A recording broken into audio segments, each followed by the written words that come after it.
In this second life, my sister wasted no time in switching our arranged engagements. The Buddhist prince of the capital circle can be yours, she declared. I'm marrying the crown prince of the Williams family. In our past lives, she had married the aloof Buddhist noble, never expecting that he would turn out to be a sickly yandere. Unable to bear it, she cheated on him, only to be imprisoned for life, eventually dying of depression. Meanwhile, I attended prestigious events and flourished under the protection of the crown prince. Everyone envied me. Watching her twisted, triumphant smile, I let out a silent sigh of relief. Compared to a playboy who gambled, drank, and sold his wife to gain favors, I'd much rather have the devoted and deranged Buddhist. I loved him too much to care. I was reborn, right at the moment when our family was about to choose our future husbands. Years ago, our parents arranged childhood engagements for me and my sister. Now, the time had come to choose. My socialite sister's eyes sparkled with a strange mix of shock and delight. The moment our elders finished speaking, she burst out laughing.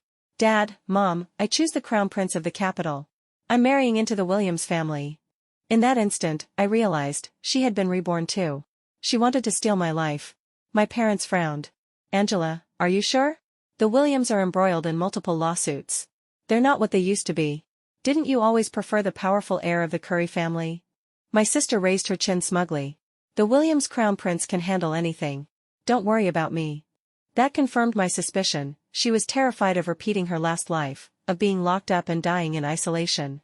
That's why she cried and begged to marry Jeremy Williams, whom she once looked down on. In our past lives, she had made the first move, choosing the aloof, noble Richard Curry and becoming Mrs. Curry. But her dream of a lavish life was short-lived. She was soon shipped off to a remote monastery for spiritual retreat. Strict rules. Vegetarian meals. The only sounds were wooden fish drums and temple bells. Her fantasies of saint and seductress roleplay never saw the light of day. Richard never even touched her. Used to the pleasures of the modern world, my sister couldn't endure such a bland and ascetic life. So, she made a call and summoned 2 of her exes for a game. The 3 of them were caught in the act by monks, right on the temple bed.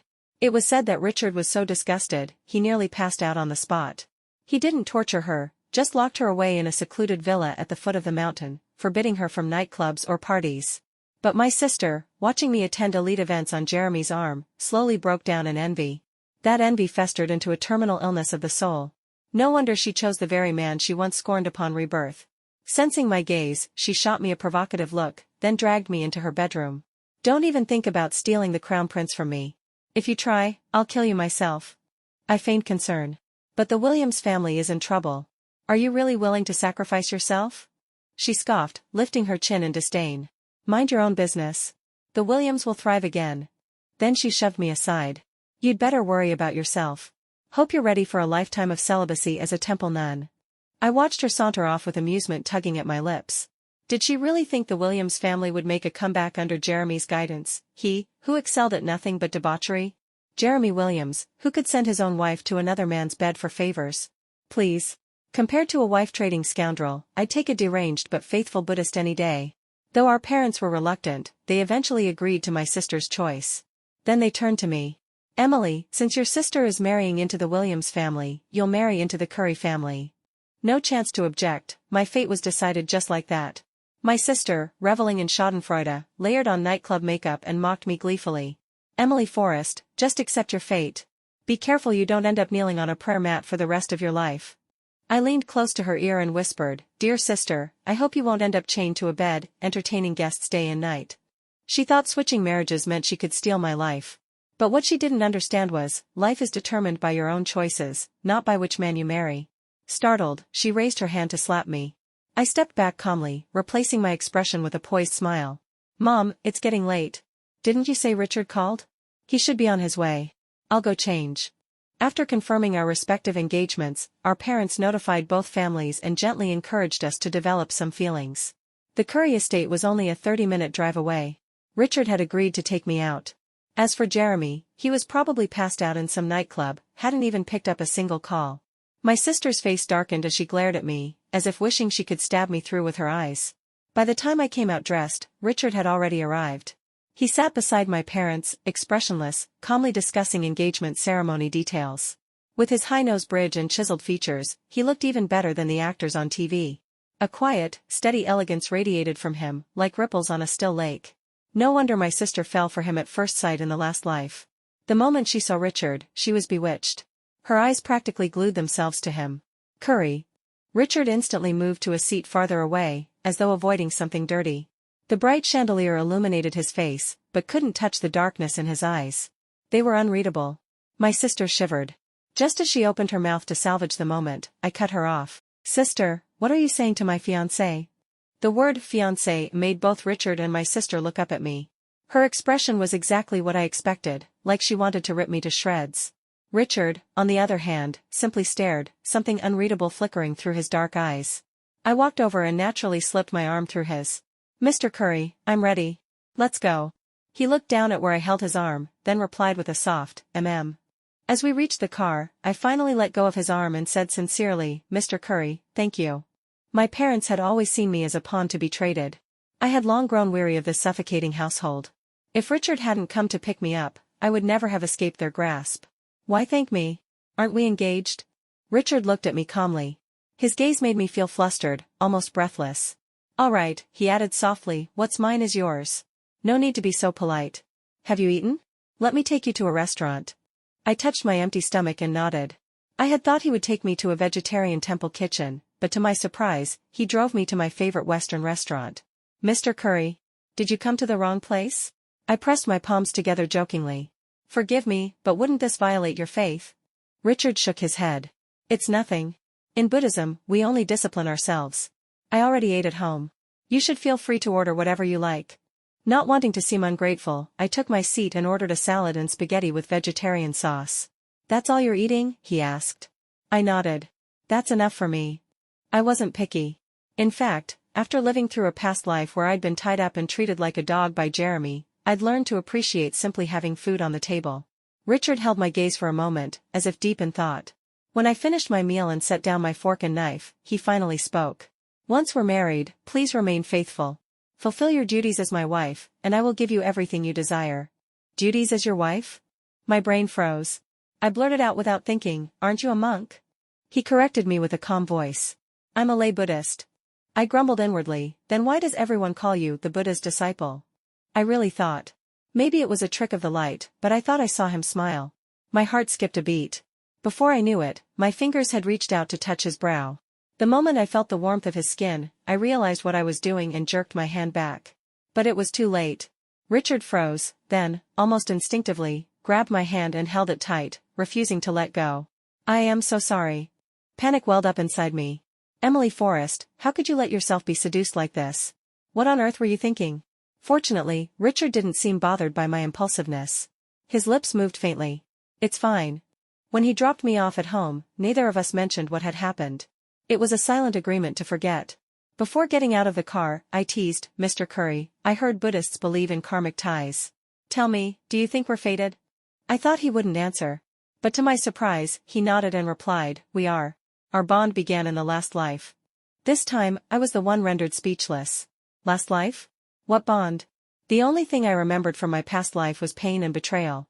No one forgets their traumas. Just as one never forgets hatred. Still, I didn't argue. I simply smiled and said, then I'll be sure to cherish it. I turned and walked into the house. On a whim, I glanced back, his car lights still glowing softly in the darkness. He hadn't left. My heart skipped again. I was just about to head back out when Angela blocked the doorway. Her face was twisted with rage, lips blood red like she'd just devoured something foul. Emily, you shameless little bitch. She lunged at me, trying to pull my hair. You seduced Richard. I'll kill you. I nearly burst out laughing. I sidestepped, letting her fall flat on the ground like a dog face-planting in mud. Covering my mouth to stifle my laugh, I stepped back a few paces. Sis, what's with the grand gesture? It's not a holiday. No need to kneel just to win favor from the Curry family. Each word hit her like a slap to the heart. Angela had chosen the Williams family, blinded by its glittering facade. Yet in her heart, she still saw Richard as her possession, living in a delusional fantasy where she could have the best of both worlds. Even if I weren't his fiancé in this life, even if I were just a stranger, I still wouldn't let someone like her ruin a good man. I laughed a little more and added, feeling lonely at home? Why not drop by a few nightclubs? Maybe your precious prince is out partying at some burlesque bar. She didn't know Jeremy's true nature and assumed I was just insulting her fiancé. Her face contorted with hatred. Shut up. You think you're on my level? I hope you enjoy starving at that temple. When I become the diamond-draped Mrs. Williams, even if you crawl and beg, I won't lift a finger for you. She climbed up, furious, and stormed back to her room. I leaned lazily against the stairs and glanced at my phone's business news alert. Williams' family's stock had dropped another 10 points today. Let's see if they can survive until Angela actually marries into the family. The next morning, Jeremy sobered up and finally realized who his fiancée was. He rushed to our house, falling all over himself to apologize. Uncle, Auntie, I had a business dinner last night and drank too much. But don't worry. Our company is back on track. Once Angela marries me, the crisis will be over. I rolled my eyes. Oh, the crisis would be over, all right.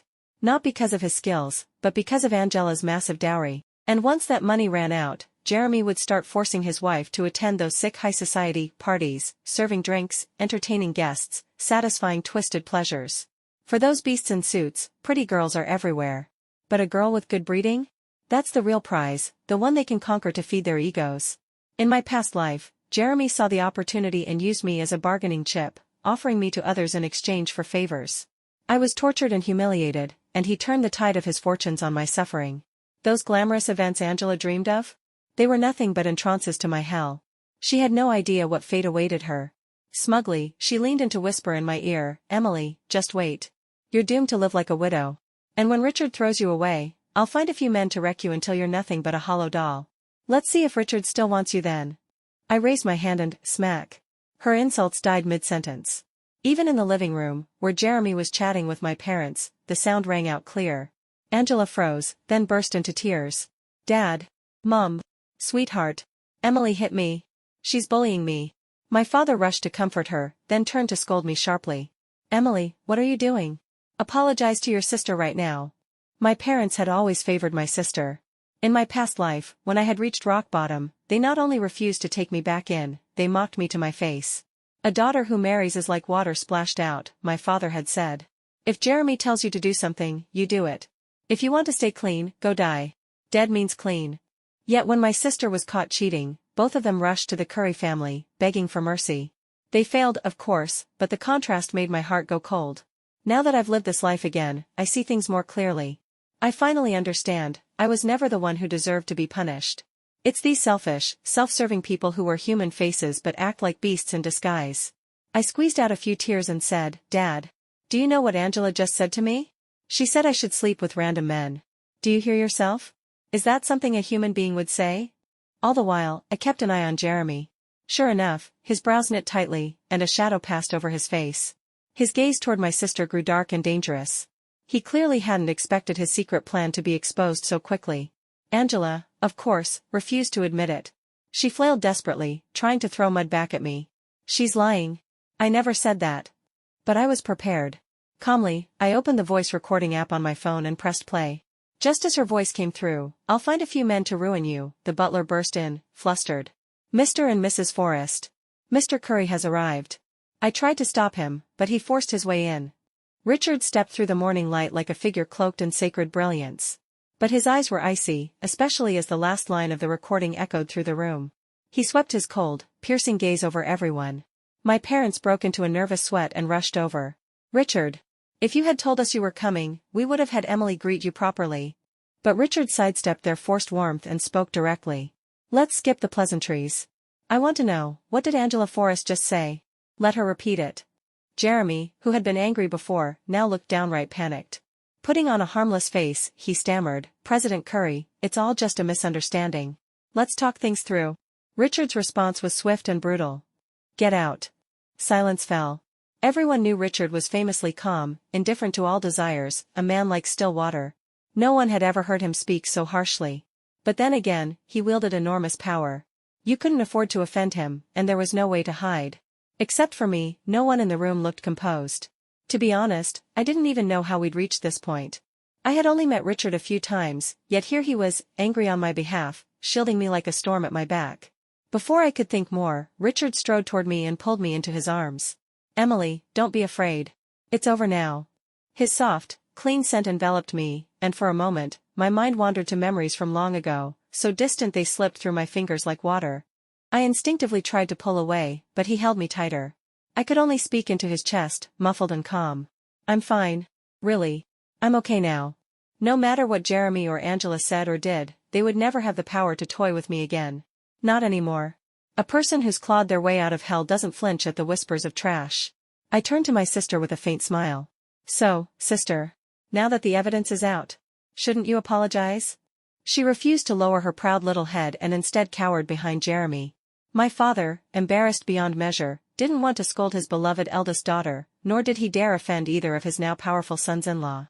So, he turned his fury on me. Emily, haven't you made enough trouble? Stop this nonsense and go upstairs to your room. There it was again. I had long since stopped expecting anything from them. Their words only made me want to laugh. I said lightly, fine. But I won't be playing this family game anymore. You love Angela Forrest so much? Then go act out your happy little fantasy of fatherly devotion and filial piety with her. Ignoring their shocked cries, I strode out of the villa. Only Richard followed. No one else even glanced my way. I'd bet anything my sister was thrilled at that moment. No one left to compete with her for Jeremy. The entire Forrest family fortune, all hers now. On the surface, her future looked bright and blissful. But I knew better. The Forrest family wasn't nearly as glamorous as it seemed. If they were, they wouldn't have been so desperate to marry their daughters off for political gain. It wouldn't be long before the Forrest family declared bankruptcy due to insurmountable debt. In my last life, my parents passed their debt on to me without hesitation, then fled overseas with the assets they'd secretly transferred long ago. Angela had no idea the family was on the verge of collapse. She thought I inherited everything and hated me for it. Well, if she wanted it so badly, I'd give it to her. Let her have the sinking ship. Richard followed me at a steady pace, as if worried I might do something rash. I plopped down on a bench by the roadside and smiled. Don't worry. I'm really fine. He sat beside me in silence, turning his head to look at me. He didn't speak. Just sat quietly. And that, in itself, was enough. I closed my eyes. Scenes from my past life flashed across my mind. Even if I did nothing, Angela would still meet a tragic end. But my enemies weren't just her. Jeremy. My parents. They had all pushed me into the abyss. Now it was their turn to pay. Blood for blood. I made an offer. Mr. Curry, could you do me a favor? If this works, the Curry family stands to gain at least $2 billion.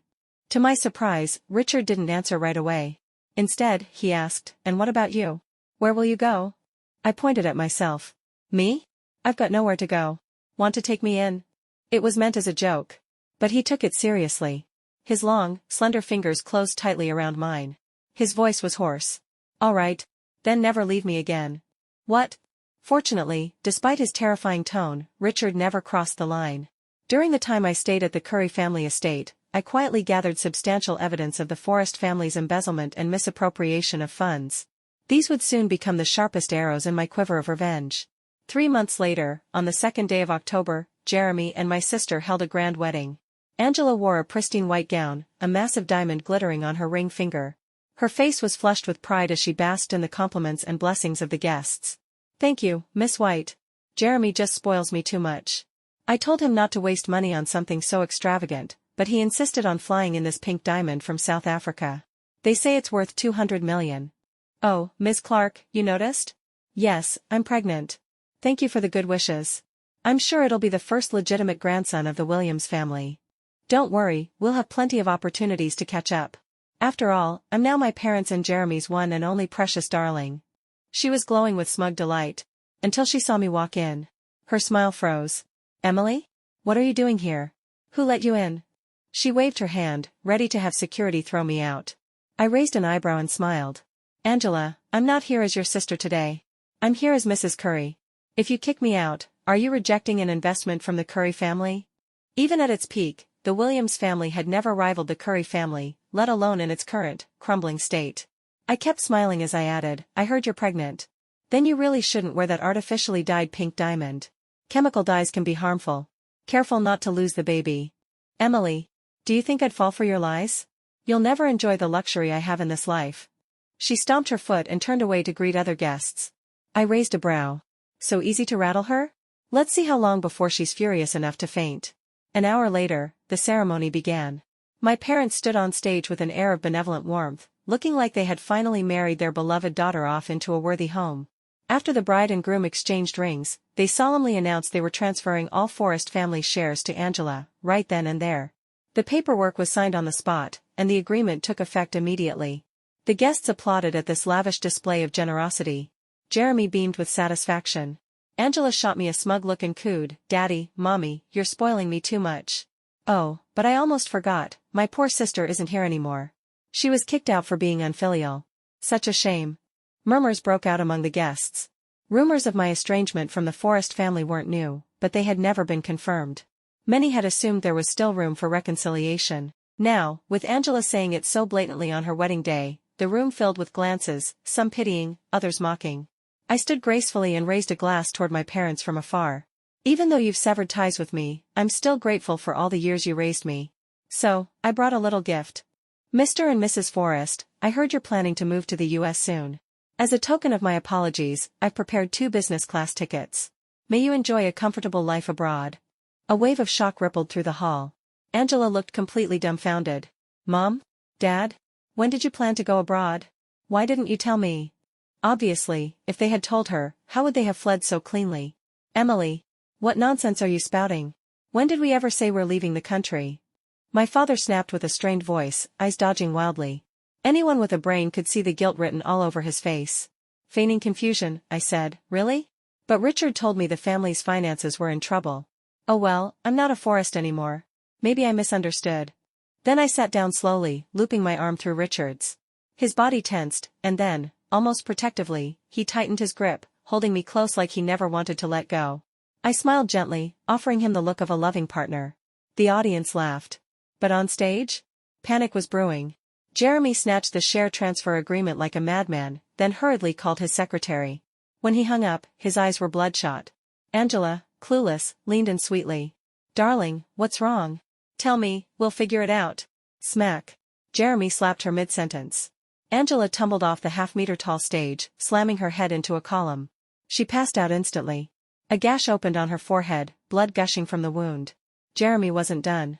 He charged toward my parents and began raining punches down on their aging faces. What had been a glamorous wedding turned into an all-out brawl. Under the protection of bodyguards, I left the venue unharmed. As I walked past the towering rainbow arch, I narrowed my eyes. I knew Jeremy and Angela had already collected their marriage certificate. By choosing to accept the Forrest family's assets, she had also accepted its debts.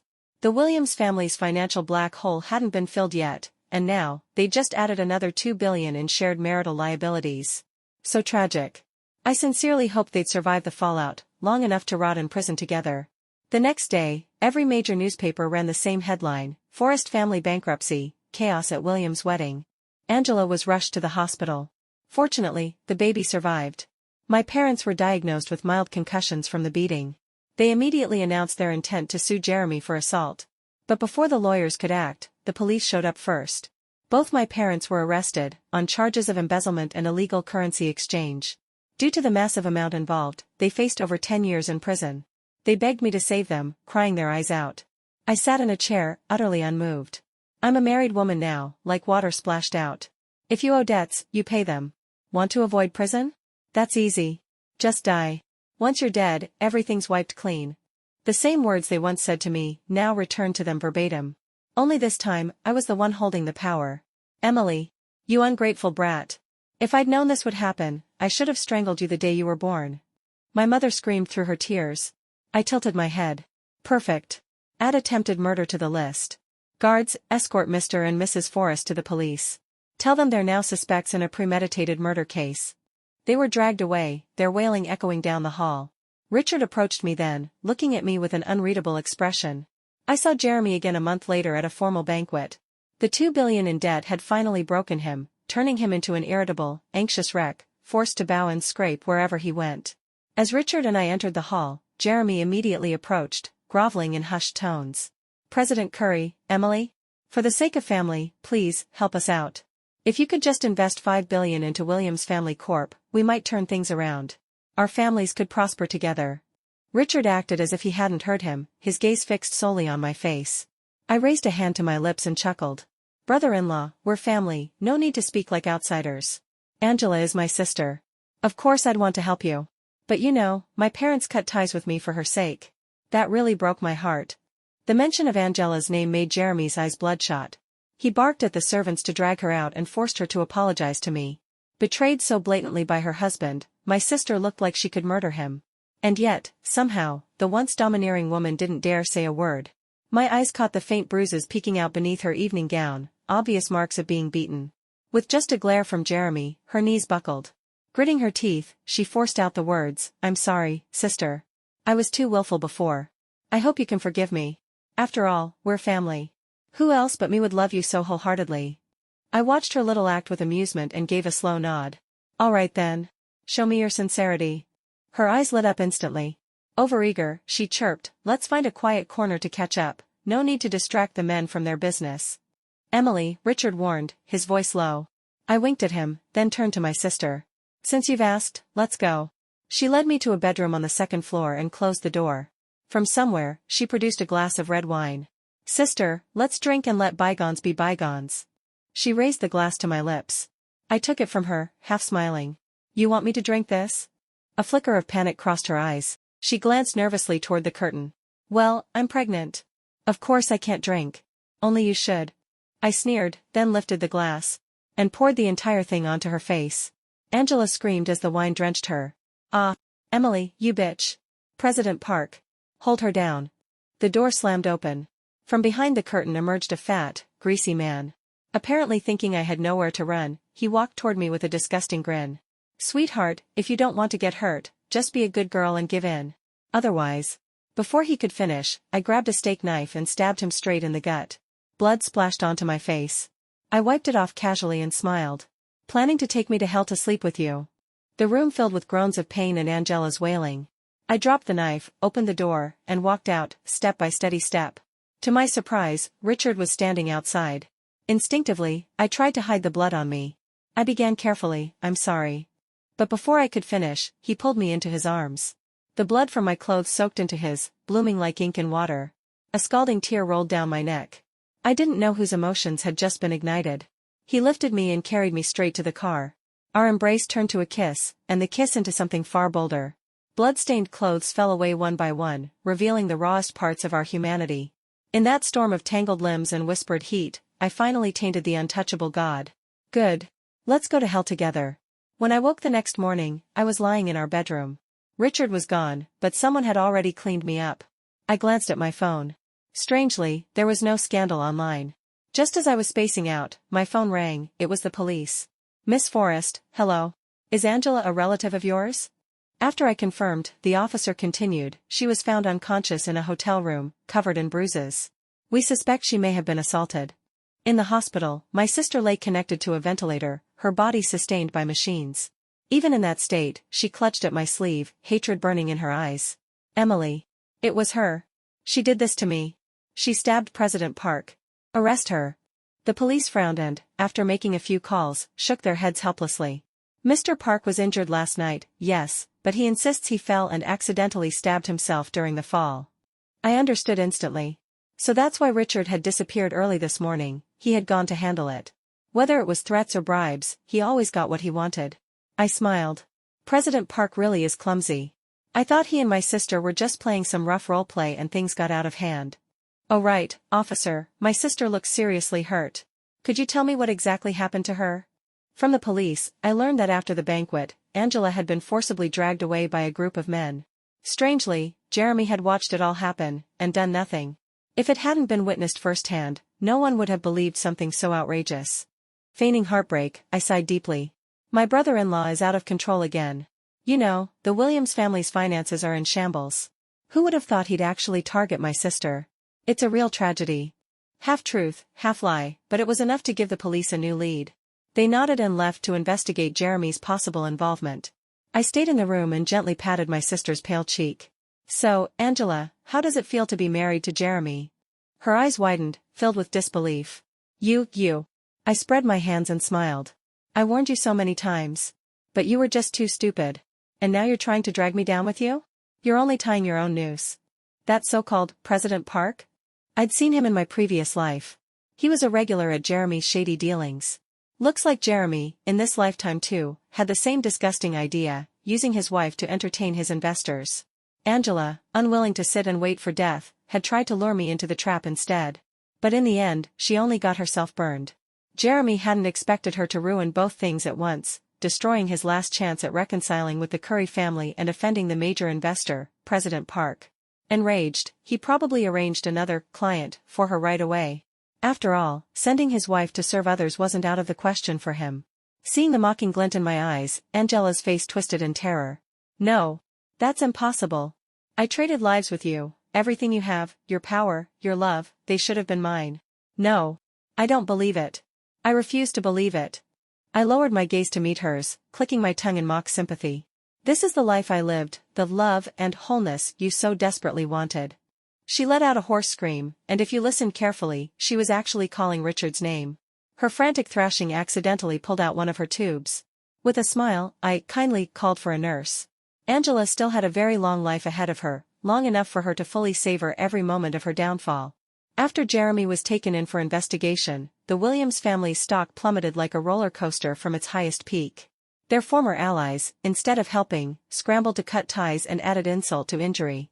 Some even spread rumors that Jeremy had sold himself for favors. Whether that was true or not, what was certain was that he'd forced women to serve his clients, an act that violated criminal law and earned him a 10-year prison sentence. But this wasn't the end. 10 years? I could wait. When he gets out, I'll make sure he's thrown into a crowd of men, and let him taste what hell really feels like. The day I stepped out of the courthouse, the sky was a perfect blue, not a single cloud in sight. Richard was waiting by the car. I waved and ran toward him. Mr. Curry, have you been waiting long? He shook his head. I like waiting for you. I bit his earlobe and laughed slyly. Can't you say something more romantic? Like. Without hesitation, he replied, I'll wait for you forever. Then, as if to emphasize, he added, I've loved you for 2 lifetimes. His eyes were so dark and focused, as if they might pull me in completely. I smiled sweetly. Oh? You love me that much? He opened his mouth to answer, but I tiptoed and kissed him before he could speak. In this lifetime, and the next, there's plenty of time. I'll wait for the answer I want. Side story, from Richard's perspective. I never told anyone, but I had met Emily in our previous life. More than once. The first time was at her wedding to Jeremy. Though the air was filled with loud celebration and joy, there wasn't a trace of happiness on her face. She was only 22, young, radiant, but she looked like a tree stripped of leaves, her fire long extinguished. It was as if she had been used as fuel to keep the Forrest family's name burning bright. 5 years passed quickly. Angela cheated, the Forrest parents fled abroad with their wealth, and the once prestigious family finally collapsed. I often wondered about Emily. How did she survive when everyone had abandoned her? I thought, perhaps, the Williams family would at least keep her safe. She had once been part of their noble household, after all. I never expected to find her again, broken and bloodied, on the mountain trail one rainy day. She had passed out, soaked in blood. There was a clinic on the mountain. I brought her there for a checkup, only to discover that her injuries were far worse than I'd imagined. She was blind. The doctor said it was due to a detached retina, trauma from external force. I was stunned. I didn't know what she'd been through, but I knew, I could not return her to the Williams family. When she woke up, her vacant eyes searched for me. Though I knew she couldn't see, I still felt nervous. Sniffing the air, she murmured, I smell incense. Is this a temple? Did you save me, little monk? I answered with a quiet mm. We had only met once before, and she'd never spoken to me. It was no surprise she didn't remember.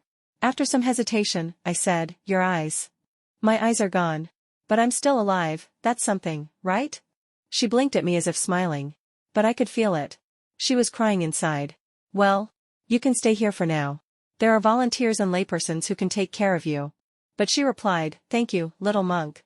You monks are so kind, saving someone dirty and ignorant like me. How could I ever repay you? I couldn't answer.